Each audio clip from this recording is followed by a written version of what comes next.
It's time for Back in the Day with housing specialist Charlie Lambdin, and also you're a pilot as well, but we'll get onto that later. Now it's back in the day, Charlie, so back in the day in a place like Ashfield, where I'm from, in the 80s and 90s, you could go to the local council and say, I want a council house. They would give you 3 sets of keys, and they'd say, go away, go and pick the one you want, and you can move in a couple of weeks. Nowadays, you go to the local council, there's 7,000 people on the waiting list. You literally no chance of getting a council house. Why is that, and what can we do about it?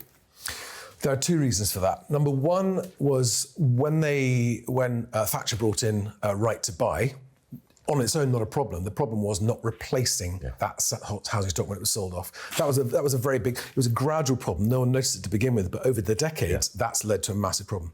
The second problem is that the government has not been able to build, or hasn't built, sufficient social housing to meet its own housing obligations from whatever source of those housing obligations are met. So the government is now having to spend huge amounts of money in the private sector, paying for temporary accommodation and private rented. And that's bad value for the taxpayer. It's causing councils to go bankrupt.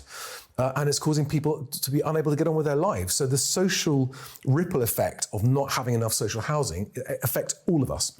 So see, Angela Rayner's, she's made this pledge. I think she's going to build 1.5 million council houses, social housing, if you like, over the next 4 to 5 years. Is that feasible? Is that possible?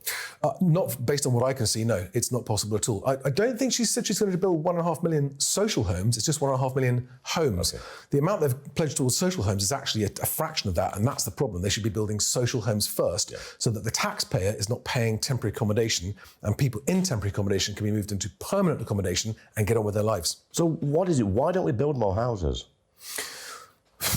There are a long list of reasons for that. It's not so much the total number for the country. There are places in the country where there are enough houses, it's just not where people want to live. So, and then where you want to build houses, the people who live there don't want houses built. So you've got a NIMBY problem in some places.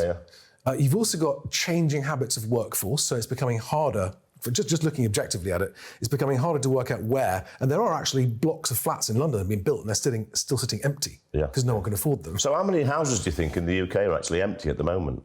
Well, government's own figures say that there are, I think, from memory, 750,000 long-term empty homes. So that's not including second homes, not including Airbnbs, that's just empty homes. So that's half the government's housing target right there. That's incredible, isn't it, really? I mean, there's part of the solution. Now, I spoke earlier, Charlie, about my inbox. I get people emailing in, complaining that they can't get a council house, they can't find a house to rent that's cheap enough. But then I get an equal amount of emails from people saying they're building a new development next door to me for 200, 300 houses, and they're complaining as well. So that's a pretty hard, it's hard to go back at both sets of people and with a reasoned argument, because we need more houses. And I always say to people, do you want your children to be able to live in the village or town where they was born? And they all say yes. Well, the answer is to build more houses. That's exactly right. If you're going to stay in the house that you bought to bring your family up and you're not going to move out, where are your kids going to live? They need new houses. So I think NIMBYism is a problem. And actually, as a pilot, I fly around the country a lot and see that there are vast swathes of perfectly usable land. The trouble is, it's not where people want it. That's the real problem. So there are empty homes, but they're not where people want them. Another big problem we have, and we have a little bit of this in Ashfield. We see, I might go and see an old lady who's maybe in her 80s and 90s. She's in a big old 5-bedroomed house, rattling around. She's probably been there 60 years, 70 years. Bought a family up there, husband's no longer with there. I'm thinking, you know what? A family should be in the house. There should be an incentive to take this old lady out, put her in maybe a bungalow or whatever, so it's easier for her, and free that property up. You get 5 people in there. Scrap stamp duty and you solve that problem. Straight away. Why don't we do that?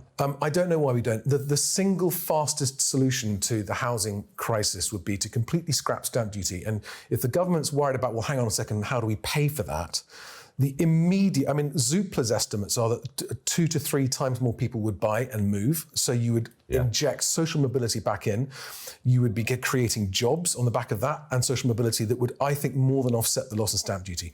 Yes, council tax needs to be reformed. That's a separate thing. But stamp duty is a tax on social mobility, and it's what's stopping people from downsizing from the big empty homes, because the stamp duty bill they've got to pay on the house they're downsizing to is just too much.